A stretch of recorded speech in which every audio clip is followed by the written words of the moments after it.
Hello students, नमस्कार विद्यार्थ्यांनो. आता हे तुमचं 7वीचं इंग्लिशचं पुस्तक आहे ते उघडायचं आणि पान क्रमांक 90 पेज नंबर 90 ते ओपन करायचं.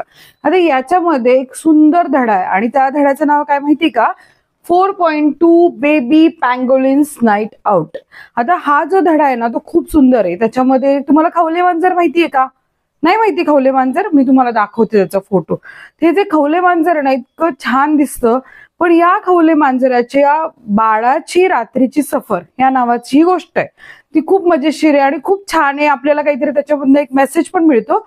पण या गोष्टीच्या अगोदर हा जो वॉर्मिंग अप आहे, म्हणजे हे जे एक्सरसाइज आपल्याला इथे करायची आहे, वॉर्मिंग अपचे प्रश्नोत्तर सोडवायचे, ते तुमच्या रायटिंग स्किलसाठी फार महत्वाचे आहे. रायटिंग स्किल म्हणजे काय की तुम्हाला या प्रश्नांची उत्तरं इंग्रजीमध्ये लिहिता येणं गरजेचं आहे. मग ती कशी लिहायची उत्तरं, कशा प्रकारे त्यांचं लिखाण करायचं, याची सगळी माहिती आणि सगळी उत्तरं मी तुम्हाला या व्हिडिओमध्ये देणार आहे. तर नमस्कार, माझं नाव आहे सपना टीचर आणि मी पुणे जिल्ह्यातील तळेगाव दाभाडे येथून आहे. सो तुमचं खूप खूप स्वागत आहे सपनाज होमस्कूलिंग या युट्यूब चॅनलमध्ये. नवीन असाल तर चॅनलला पटापट सबस्क्राईब करा, बेल आयकॉन दाबा. So let's start to solve all this question and answer. Instruction a human mother gives to her 2-year-old baby. म्हणजे 2 वर्षाच्या मानवी बाळाला, म्हणजे माणसाचं जे 2 वर्षाचं बाळ असतं त्याला काय काय प्रकारच्या सूचना आई देऊ शकते बघा.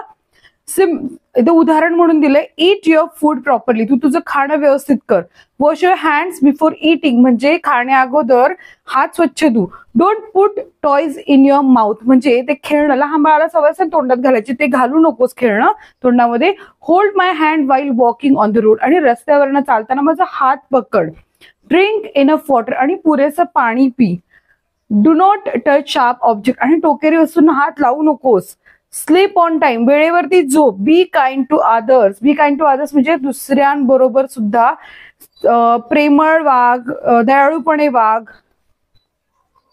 नेक्स्ट जो क्वेश्चन आहे तो आहे, imagine your self in the following situation. म्हणजे तुम्ही कल्पना करायची आहे कोणत्या कोणत्या परिस्थितीमध्ये. बघा, you have gone to a local tourist spot with your school friends. There you meet someone from another country who wants to know more about you and your school. Introduce yourself to that person and provide information about your school. म्हणजे काय ते प्रश्नाचा अर्थ सांगते. You have gone to a local tourist spot. Local tourist spot म्हणजे ते पर्यटक भेटायला येतात अशा ठिकाणी तुम्ही गेला आहात. विथ युअर स्कूल फ्रेंड्स, तुम्ही तुमच्या मित्रांबरोबर गेलाय. लोकल स्पेसिफिकली तर काय म्हटलंय की तिथल्या जवळच्या एका ठिकाणी तुम्ही गेलाय. There you meet someone from another country, आणि दुसऱ्या देशातून कोणीतरी आलं ज्याला आपल्या देशाबद्दल त्या ठिकाणाबद्दल माहिती नाहीये. Who wants to know more about you and your school. तू त्या व्यक्तीला तुमच्याबद्दल आणि तुमच्या शाळेबद्दल जाणून घ्यायचंय. इंट्रोड्यूस युअर सेल्फ, आता तुम्ही ओळख करून द्यायची to that person and provide information about your school, आणि तुमच्या शाळेबद्दल सांगायचंय, तुमच्याबद्दल सांगायचंय. इंट्रोडक्शन कसं करणार? Hello, my name is Kuhu, I am from Lokmanya Tilak school located in Talegaon Dabhade, असं स्वतःबद्दल सांगायचं. अबाउट द स्कूल, तर स्कूल बद्दल आपण काय माहिती सांगणार? Our school is one of the best in our city. It has, म्हणजे आमची शाळा एकदम चांगली बरं का आमच्या या शहरामधली. It has well equipped classroom, आणि त्यामध्ये व्यवस्थित वर्ग आहेत. लायब्ररी, काय काय आमच्या शाळेमध्ये लायब्ररी आहे, ग्रंथालय, सायन्स लॅब आहे, अँड अ स्पोर्ट ग्राउंड सुद्धा आहे. We have many activities like debate competitions, म्हणजे आमच्याकडे वादविवाद स्पर्धा होतात. स्पोर्ट्स इव्हेंट होतात, खेळ भरवले जातात, खेळाच्या स्पर्धा होतात. अँड कल्चरल प्रोग्राम, सांस्कृतिक कार्यक्रम होतात. Our teachers are very supportive, आणि आमचे शिक्षक खूप सहकार्य करतात. And always encourage us to learn new things, आणि ते कायम आम्हाला प्रेरणा देतात नवीन नवीन गोष्टी शिकण्यासाठी. ही माहिती तुम्ही तुमच्या त्या टुरिस्टला देऊ शकता. आता अबाउट युअर सेल्फ, तुमच्याबद्दल सांगायचंय. आय मीन, मग तुम्ही तुमची ग्रेड सांगायची, तुम्ही कोणत्या वर्गात आहात. And I enjoy studying R favourite subject, तुमचा फेवरेट सब्जेक्ट सांगायचं. तू काय आवडतं शिकायला? कारण मी इथं मुद्दाम लिहिलं नाही. कोणाला इंग्लिश आवडत असेल, कोणाला गणित आवडत असेल, कोणाला मराठी आवडत असेल, तर तुम्ही तुमचा विषय लिहा. I also participate in extra curricular activities, मी इतर गोष्टींमध्ये पण भाग घेतो. काही काही मुलं असतात ज्यांना फक्त अभ्यास नाही, बाकी गोष्टी पण रस असतो. मग कोणी स्पोर्ट्स सांगेल, कोणी डिबेट सांगेल, कोणी ड्रॉइंग सांगेल, तर तुम्ही तुमचं चॉईस निवडा आणि त्याप्रमाणे लिहा. क्लोजिंग स्टेटमेंट, आता शेवटचं काय लिहिणार तुम्ही? I hope you enjoy your visit here. If you have any questions about our school our city feel free to ask. मग शेवट तुम्ही कसा करायचा? तुम्ही म्हणायचं की तुला आवडलं असेल ना इथे भेट देणं, आणि तुला जर काही प्रश्न असतील शाळेबद्दल, आमच्या शहराबद्दल, तर बिंदास मला विचार. असं तो आपण इथे आपल्याबद्दल इंट्रोडक्शन शाळेबद्दल आपल्याबद्दल दिलेलं आहे. आता पुढे बघा, प्रश्न असा आहे, यू अँड युअर स्कूलमेट, तुम्ही आणि तुमचे जे मित्र आहेत, you have gone to visit a famous organisation institute to get more information about their work.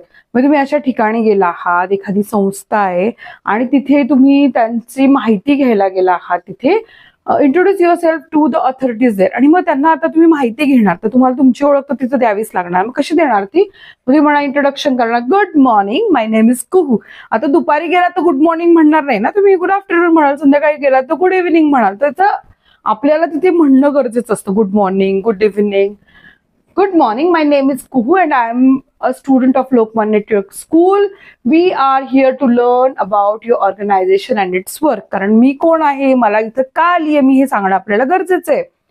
Request for information, त्यांना विनंती करायची. कशी विनंती करायची बघा, we would love to know more about your work. आम्हाला खूप आवडेल तुमचं काम समजून घ्यायला. The projects you are handling and how your organisation benefit society.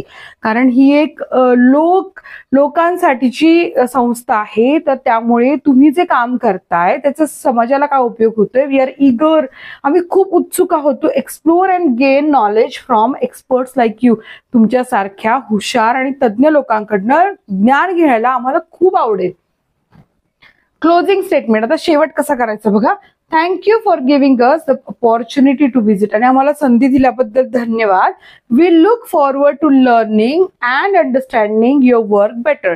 त्यामुळे आम्हाला काय झालं, तुमचं काम आणि तुमचं एकूणच तुमचं काय आहात, तुम्ही काय अभ्यास करताय, तुम्ही काय विचार करताय, आणि सगळ्या तुमच्या कामाबद्दल अधिक चांगल्या प्रकारे समजून घेता येत आहे. आता थर्ड सी क्वेश्चन आहे, you and your team have lost your way in another school where you have gone for a competition. आता काय झालं, त्याने आणखी एक सिच्युएशन दिली आहे, तुम्ही आणि तुमची जी टीम आहे, तुमच्या गटामधली जी मुलं आहेत, ती काय झालंय, लॉस्ट म्हणजे हरवलाय. कुठे? You way in another school where you have gone for a competition. तुम्ही एका स्पर्धेसाठी गेलात आणि तुम्ही तुमच्या गटातली मुलं हरवलायत, बरं का. Introduce yourself to the students of that school and enquire about the वे.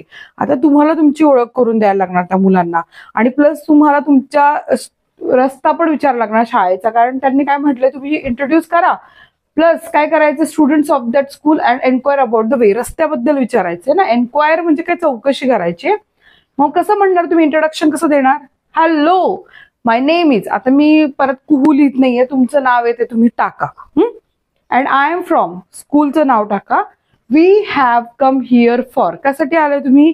आम्ही डिबेटिंग कॉम्पिटिशनसाठी आलोय का स्पोर्ट्ससाठी आलोय, कशासाठी आलोय? But we lost our way while searching for the event hall.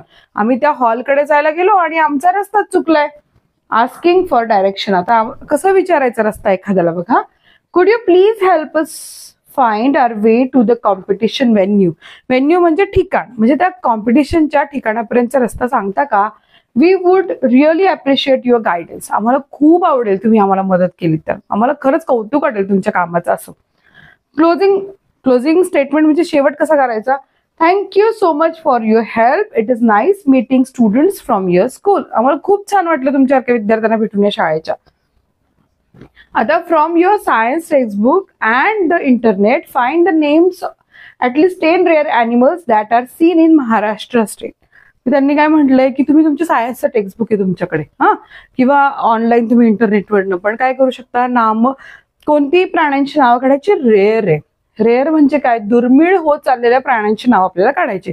आता आपण इथे नावं काढली. इंडियन पँगोलिन म्हणजे खवले मांजर, Malabar civet, caracal, rusty spotted cat, Indian giant squirrel, forest owlet, black panther, gharial, Indian wolf, Indian star tortoise. तर हे झालेत प्राणी की जे रेअर होत चाललेले, त्यांची यादी आपण दिलेली. आता सो स्टुडंट्स, आपण इथे सगळ्या प्रश्नांची उत्तर लिहिली आहेत. व्हिडिओ इथेच संपलाय. व्हिडिओ आवडला का तुम्हाला? तुम्ही रायटिंग स्किल चांगलं डेव्हलप करण्यासाठी या व्हिडिओचा नक्की उपयोग करू शकता. व्हिडिओ आवडल्यास लाईक करा, चॅनलला सबस्क्राईब करा. भेटूया नेक्स्ट व्हिडिओमध्ये. धन्यवाद.